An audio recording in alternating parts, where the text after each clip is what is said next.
Hai Sobat Pangan, kembali lagi dalam podcast B2SA, beragam, bergizi seimbang, dan aman.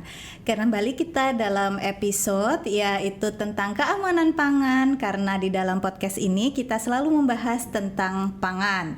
Nah, khususnya tentang keamanan pangan hari ini, kita akan membahas tentang frozen food karena kita sudah kedatangan salah satu narasumber yang ahli di bidangnya dalam teknologi pangan, yakni Bapak Dr. Eko Haripurnomo, STP-MSc dari Institut Pertanian Bogor. Nah, selamat pagi Pak Eko. Selamat pagi Bu Ajeng. Ya, ini benar ya Pak, saya panggilnya Pak Eko ya? Boleh apa aja sih. Gimana kabarnya Pak? Sehat? Alhamdulillah sehat. Alhamdulillah sehat. Terkait dengan frozen food ini Pak. Oke, maaf saya agak belibet nih ngomong frozen food. Karena kan kadang ada orang yang bilang bahwa frozen food itu pangan beku, begitu ya Pak. Nah, pangan beku itu kan sering kita jumpai sehari-hari. Ibu-ibu yang suka masak, baik yang kerja maupun tidak kerja, itu kan sukanya makan makanan yang siap saji, siap untuk diolah, biasanya dari frozen food. Nah, sebenarnya frozen food atau pangan beku ini apa sih Pak? Iya, betul tadi apa yang diceritakan oleh Mbak Ajeng ya, bahwa tren pangan beku atau tadi frozen food itu memang sedang berkembang di Indonesia, dan saya rasa dengan mudah kita sebagai konsumen, sebagai pengamat juga melihat ada hampir di semua toko gitu ya, bahkan toko-toko tradisional pun sekarang sudah menjual tuh produk-produk makanan beku gitu ya. Kenapa disebut makanan beku? Ya sederhananya karena memang produk itu dibekukan, ya kan? Dibekukan itu apa sih, gitu kan? Apa bedanya dengan yang tidak dibekukan? Jadi kalau kita lihat di dalam bahan pangan itu kan pasti ada air, ya kan ya? Iya. Nah, pada saat produk pangan itu disimpan pada suhu yang sangat rendah di bawah titik bekunya, maka nanti sebagian besar air itu akan membeku, ya. Jadi itulah kurang lebih gambaran apa yang kita sebut sebagai pangan beku, ya, makanan yang dibekukan sebagian besar airnya, sehingga produk itu secara umum biasanya menjadi lebih awet dan lebih mudah untuk disiapkan untuk dikonsumsi kan gitu ya. Kira-kira demikian. Iya, jadi memang dia dibekukan untuk siap dikonsumsi atau diolah kembali. Nah, tapi sebenarnya sejauh apa sih Pak frozen food itu aman untuk diolah, untuk dikonsumsi? Apakah ada hal-hal khusus gitu yang kita harus tahu? Iya, jadi kalau kita mengkonsumsi pangan, ya baik itu pangan beku maupun juga pangan yang lain pada umumnya, gitu kan, pasti biasanya kan kita memperhatikan dua hal tuh. Ya, yang pertama adalah tentunya keamanan, yang kedua biasanya mutu. Ya, walaupun dua hal ini juga bisa berjalan beriringan, ya, makan yang aman dan bermutu juga kan gitu ya. Nah, terkait dengan aspek keamanan dari pangan beku ini sebenarnya juga seperti halnya produk pangan yang lain gitu ya, selama dia tidak mengandung kontaminan gitu ya, baik itu kontaminan fisik, kimia maupun mikro, maka produk itu aman. Nah, yang menjadi pertanyaan adalah apakah pangan beku ini gitu ya lebih aman atau tidak dibandingkan pangan yang segar gitu ya. Selama proses pembekuan dan juga penanganan pasca pembekuan maupun persiapan di tingkat konsumen dilakukan dengan benar, saya melihatnya tidak ada perbedaan keamanan antara produk yang dibekukan dengan yang tidak dibekukan.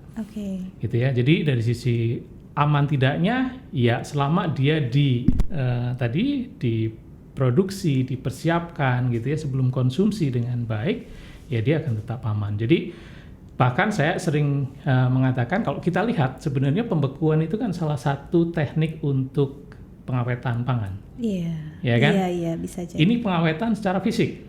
Kenapa saya katakan secara fisik? Karena hanya dengan membuang panas kan.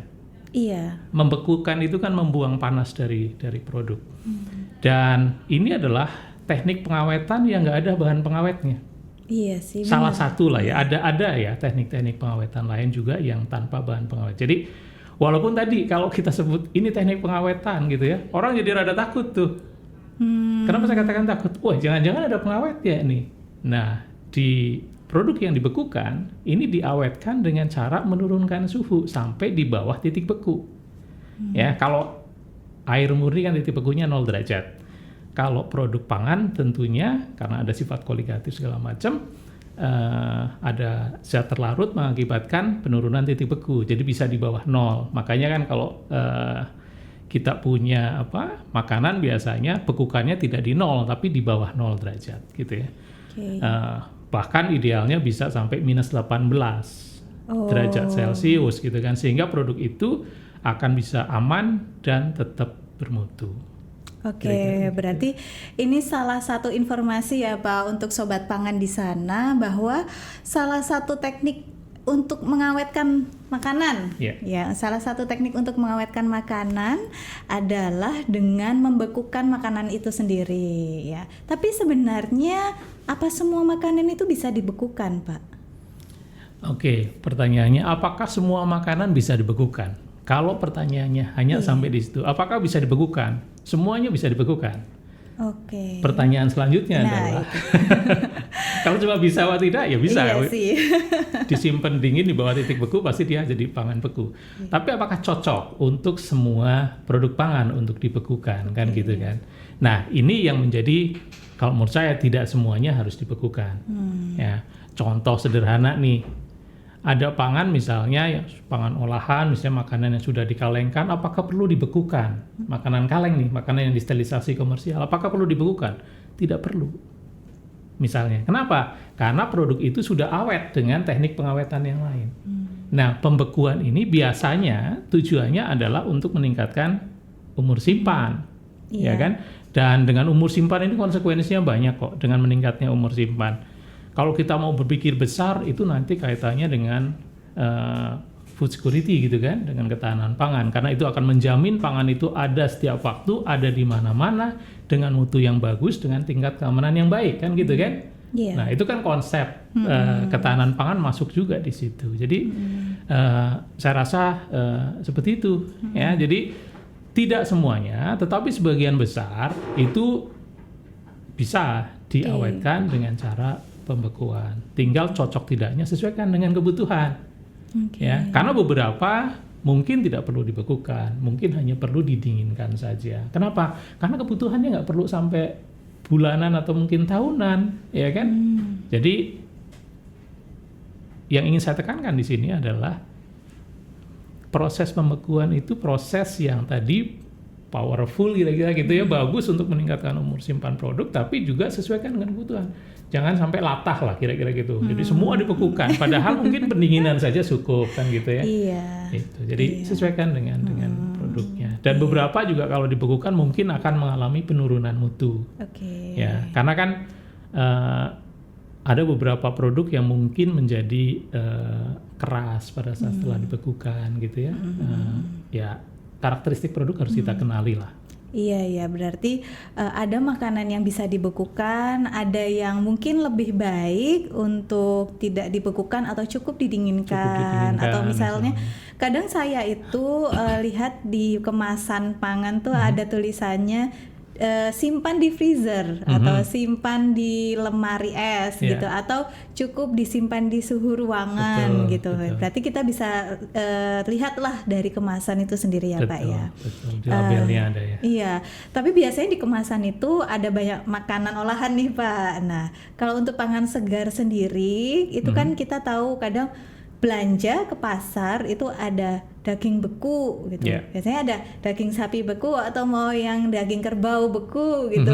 Atau kadang itu kalau di pasar modern nih itu lebih banyak ayam beku gitu kan. Ayamnya masih dingin, masih beku. Nah, kadang kita tuh sebagai konsumen, Pak, mau olah itu kita rendam dulu nih di air.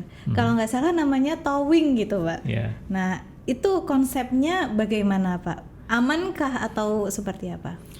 Iya, jadi ini hal yang menarik gitu ya. Seringkali konsumen kita masih memandang bahwa daging yang segar itu jauh lebih baik dibandingkan daging yang sudah dibekukan. Ternyata? ya kan? Terus kemudian bahkan mereka rela membayar lebih mahal kan? Iya. Itu bukan hal yang aneh tuh. Iya. Kalau kita musim mau lebaran aja, daging potongan daging segar itu jauh lebih mahal harganya dibanding daging beku gitu ya.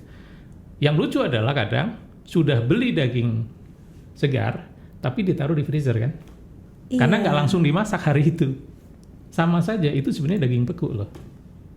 Iya sih. Iya nggak? Setuju nggak? Beli daging segar tapi Beli daging disimpan. segar, nggak dimasak semua, dibekukan. Terus apa bedanya dengan beli daging beku? Iya. Dan di situ ada perbedaan yang signifikan antara pembekuan di kulkas kita dengan pembekuan di fasilitas industri besar atau fasilitas yang memang khusus untuk pembekuan. Kenapa? Karena biasanya di industri itu mereka akan melakukan pembekuan yang kita kenal dengan pembekuan cepat. Apa itu pembekuan cepat? Intinya adalah melakukan proses pembekuan dengan suhu yang sangat rendah, sedemikian rupa sehingga kristal es yang terbentuk di antara dinding sel di daging ya, itu kecil-kecil. Akibatnya apa? Akibatnya keberadaan si kristal es ini tidak merusak dinding sel. Ya, sehingga pada saat dilakukan tadi pelelehan, thawing gitu ya, itu tidak terlalu banyak mengeluarkan cairan dari dagingnya. Loh Pak, emang kenapa kalau keluar banyak cairannya? Satu yang jelas rugi. Kok rugi? Kuantitinya turun kan, kuantitasnya turun. Oh iya, karena Masanya turun, beratnya berkurang kan gitu kan? Iya. Itu dari sisi massa gitu ya, dari sisi kuantitas.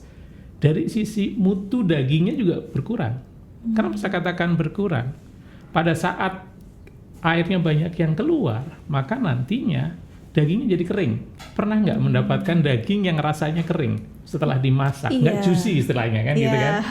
Nah itu adalah karena proses pembekuan yang lambat yang biasa dilakukan kalau kita meletakkannya di dalam kulkas biasa. Karena kulkas kita itu kan bukan didesain untuk melakukan pembekuan cepat. Sehingga akibatnya kristal esnya besar, memecah dinding sel, merusak dinding sel, air banyak keluar, bobot berkurang, dan dagingnya kering. Pengen daging kering? Kayaknya enggak. Ya kan? Mau daging sapi, daging ayam. Kan kita nggak pengen masak kemudian yang kita mau kan biasanya kering di luar, crispy di luar, Iya. terus kemudian juicy di dalam kan gitu iya, kan. Nah itu juicy. hanya bisa kalau daging bekunya adalah dengan pembekuan cepat. Oh. Nah jadi kalau proses thawing itu tadi yang disinggung di situ, itu adalah proses untuk melelehkan nih. Kan kalau kita punya produk daging beku, ya baik itu daging ayam maupun juga daging sapi dan yang lain-lain, kan sebelum konsumsi biasanya kita thawing dulu. Untuk bisa dimarinasi, untuk bisa dibumbuin Iya, gitu kan, iya. segala macam. Nah, itu dilakukan proses thawing. Nah, di dalam proses thawing ini juga dalam konteks keamanan, menurut saya kita harus agak hati-hati juga. Kenapa? Karena kalau proses thawing itu tidak dilakukan dengan baik, misalnya kita taruh saja di meja, maka selama proses pelelehan itu bisa ditumbuhi mikroba kan? Iya benar. Betul. Karena mikroba itu suka air katanya Pak. Suka air dan suka anget. Suka air dan suka anget. Iya kan, Oh, kalau oke. kita taruh di ruangan kan ruangan sekeliling hangat, sehingga Iya. nanti bisa kemudian dia ditumbuhi oleh mikroba dan jadi rusak kan. Loh kalau begitu yang baik gimana? Kalau menurut saya praktek baik yang bisa dilakukan adalah ambil dari freezer, taruh di kulkasnya. Taruh di bagian untuk penyimpanan dinginnya. Jadi thawingnya bukan di luar, tapi thawingnya di kulkas. Lama Pak? Iya, jadi harus disiapin. Misalnya besok pagi mau masak dagingnya, ya malam dikeluarin. Keluarkan dari freezer, taruh di Oh yang chiller fridge-nya, ya. chillernya saja, gitu kan? Jangan ditaruh di bagian freezernya, sehingga pagi sudah siap dimasak. Hal lain yang kalau menurut saya penting untuk dipraktikkan ini, terutama di tingkat rumah tangga barangkali ya, itu adalah bagaimana Bapak Ibu di keluarga nih mengemas daging beku atau apapun produk yang dibekukan dalam kemasan yang memang sekali pakai. Sekali pakai itu dalam pengertian sekali masak lah. Jangan kemudian punya daging 3 kilo, masukin satu wadah plastik, disimpan di freezer, pada saat mau pakai gimana knowingnya? Terpaksa towing semua kan? Iya. Praktek baiknya adalah kemas kecil-kecil. Sehingga pada saat kita butuh, kita ambil sebagian, kita towing yang bagian mau kita towing, masak itu. Sehingga tidak melakukan proses pembekuan dan pelelehan berulang kali. Iya. Jadi memang sebaiknya kalau kita punya misal daging 1 kilo, mau dimasak setiap kali masak itu 1/4-nya. Betul. Jadi kita lebih baik kita kasih wadah 4 dari 1 kilo menjadi 4 wadah terpisah gitu Iya, ya. iya. Oh. Dan jangan lupa kasih tanggal ya. Oh iya, kasih tanggal. Iya, biasanya itu lupa. Itu praktek itu kasih tanggal nih kapan dikemas gitu kan, supaya kita Iya, tahu. Apalagi kalau oke. kebiasaan numpuknya banyak. Ya Iya. kan, taruh, nanti yang diambil yang luar terus kan. Yang bagian ujung nggak pernah ambil tuh. Nah, Iya, itu rugi iya, nanti benar, tiba-tiba benar. aduh kelamaan gitu. Iya Pak. Nah, ngomong-ngomong tentang tadi listriknya itu berarti kan butuh listrik nih Pak untuk mendinginkan secara cepat gitu, baik di industri besar maupun di rumah tangga. Nah, ngomong-ngomong skala rumah tangga nih Pak, biasanya kita udah belanja daging ayam beku, daging sapi beku atau kerbau beku, kita masukkan ke freezer, ternyata listriknya mati. Itu gimana Pak? Pernah ada kasus seperti itu nggak? Ya, ini memang masih menjadi tantangan ya, terutama di daerah-daerah yang mungkin suplai listriknya masih sering terganggu gitu ya.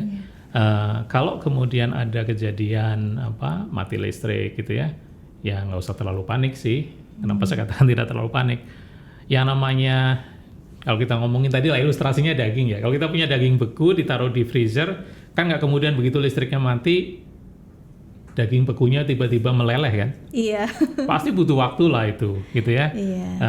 Asal jangan buka tutup, ya kan? Udah tahu listrik mati, terus kemudian buka tutup, maka itu akan mempercepat kenaikan suhu di dalam freezer kan. Jadi bisa, kalau menurut saya dalam beberapa jam masih oke, karena pasti butuh waktu untuk meleleh kan gitu kan. Oke. Dan itu kan suhunya di bawah 0 tuh.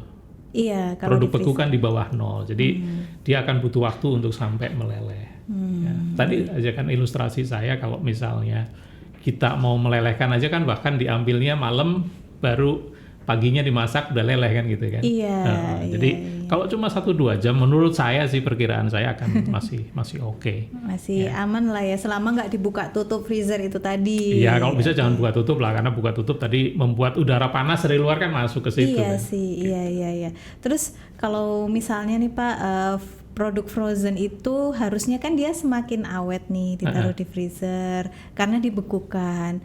Nah, tapi bisa jadi dia turun mutu, tapi dalam skala aman. Nah, mulai dia nggak skala aman itu ada ciri-cirinya nggak Pak? Frozen food itu misal nih basi atau apa, ada ciri-cirinya nggak? Atau ciri-cirinya itu secara umum aja, misal nih kalau ikan dia mulai berlendir dan sebagainya gitu. Ya, ini kembali ke cerita awal saya tadi bahwa produk beku itu kan pada dasarnya produk yang bukan produk olahan kan gitu ya. Itu produk segar yang hanya diturunkan suhunya di bawah titik beku. Jadi tanda-tanda kerusakannya pun akan sama saja dengan produk segarnya. Jadi misalnya ikan sudah mulai berlendir atau timbul bau tidak sedap gitu ya. Itu salah satu tanda-tanda yang bisa kita gunakan. Ya, dan tapi kan pada umumnya untuk produk-produk yang dibekukan, untuk produk daging itu kalau dibekukannya bagus, kemudian tadi nggak sering mati lampu segala macam, bisa beberapa bulan, bahkan tergantung suhunya bisa sampai 1 tahun pun nggak masalah tuh. Ya, tapi tadi ya tergantung semua adalah proses pembekuannya gimana. Karena kadang-kadang kerusakan itu juga kadang terjadi begini juga sih. Kita membeli atau konsumen membeli produk beku, produknya bagus, tapi kemudian dia bawa pulang ke rumah. Nah ini yang namanya belanja kadang-kadang nggak langsung pulang, puter-puter dulu produknya udah keburu cair, ya kan, kemudian dibekukan lagi. Nah itu otomatis ada konsekuensi itu. Kalau udah cair dibekukan lagi, itu kayak pelelehan dan pembekuan ulang. Dan pelelehan pembekuan ulang itu biasanya dampak buruknya tadi ke kehilangan cairan dari dalam produk, plus juga sebenarnya bisa berdampak terhadap potensi tumbuhnya mikroba pada saat dia suhunya naik. Jadi gitu sobat pangan. Jangan sampai nih, biasanya nih ya kalau termasuk saya sih Pak, saya tuh sukanya buka tutup freezer, ambil daging ayam yang sudah saya ungkep nih Pak. Daging ayam sudah saya ungkep, terus saya masukkan ke freezer semua, tapi dalam satu wadah. Ketika saya mau goreng itu saya keluarkan dulu di suhu ruang, tapi semuanya kena suhu ruang. Nah, suhu ruang inilah yang nanti ketika saya cuman ambil 2-3 ayam, sisanya langsung saya masukkan lagi. Harusnya itu dipisah ya Pak ya? Iya, kalau saya lebih baik jauh lebih baik kalau tadi dipisah. Jadi kita ngambil yang perlu saja. Dan jangan lupa sobat pangan untuk diberi tanggal di kemasannya, begitu. Oke, nah selain itu Pak, kan kita tahu nih ada makanan yang sudah di frozen dan juga ada yang belum. Tadi kita sudah bahas tentang keamanan pangannya, tapi dari segi gizinya sebenarnya gimana Pak? Menarik. Jadi kalau tadi saya di awal juga sempat singgung gitu ya. Kalau kita punya produk pangan itu biasanya ada 2 parameter utama kan yang selalu kita lihat. Yang satu adalah keamanan, tadi kita udah diskusikan. Yang kedua itu adalah mutu. Nah mutu ini banyak banget. Salah satunya itu adalah mutu gizi kan. Kandungan nutrisinya, vitamin lah, kemudian protein, lemak segala macam gitu ya. Nah sekarang pertanyaannya, apakah pembekuan ini gitu kan berdampak terhadap penurunan nilai gizi kan gitu ya. Jadi gini, pada saat produk itu kita bekukan kan suhunya turun sekali. Nah secara umum kita paham kalau suhunya turun bahkan di bawah 0 gitu ya, maka laju kerusakan baik itu kimiawi, biokimiawi, bahkan pertumbuhan mikroba semua tertekan. Jadi akan sangat lambat, ya.